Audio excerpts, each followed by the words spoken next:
3 طلاقیں دینے کے بعد اب یہ شخص دوبارہ اپنی بیوی سے رجوع نہیں کر سکتا، اور اس کے لیے پھر وہ حلالے کا مسئلہ ہے کہ وہ پھر کسی اور کے ساتھ نکاح کرے، اور وہ شوہر یا مر جائے یا کسی وجہ سے وہ طلاق دے دے اپنی مرضی سے، پھر یہ پہلے والے شوہر کے پاس آ سکتی ہے، اس سے نکاح کر سکتی ہے۔ لیکن آج کل مصیبت یہ ہے کہ ہمارے معاشرے کے اندر ایسے وہ حلالہ سینٹر کھلے ہوئے ہیں کہ بھئی وہاں پر کچھ ٹائم کے لیے نکاح کر لیا جاتا ہے اور وہاں سے پھر وہ طلاق دے دیتے ہیں، پھر وہ عدت پوری کرے گی، پھر جا پہلے والے شوہر کے پاس آ جائے گی۔ تو ایسے لوگوں پر لعنت فرمائی گئی ہے۔ آپ صلی اللہ علیہ وسلم نے حدیث میں لعنت فرمائی ہے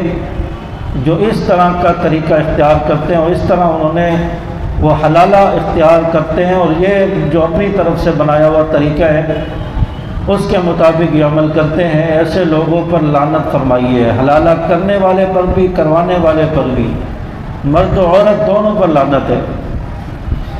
جو شرعی حلالہ ہوتا ہے وہ یہ ہوتا ہے کہ عورت کسی اور سے نکاح کرے۔ اب اس کو آپ یہ نہیں کہہ سکتے اس مرد کو کہ ہم اس وجہ سے آپ سے نکاح کروا رہے ہیں کہ آپ بعد میں اس کو طلاق دے دیں، اس کو چھوڑ دیں، پھر یہ واپس میرے پاس آئے گی۔ یہ جو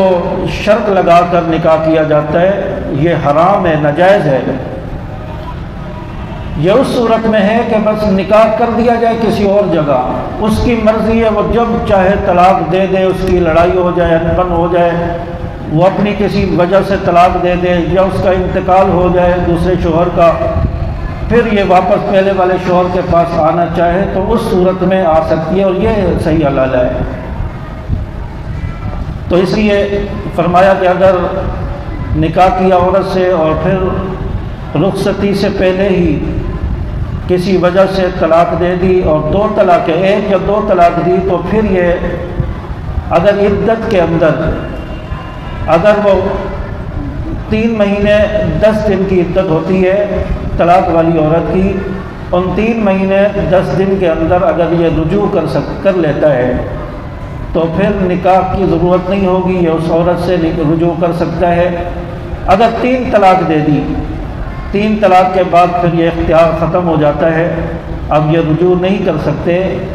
اب وہ کسی اور سے پہلے نکاح کرے گی، اس نے کسی وجہ سے طلاق دی تو پھر یہ اپنے پہلے والے شوہر کے پاس آ سکتی ہے۔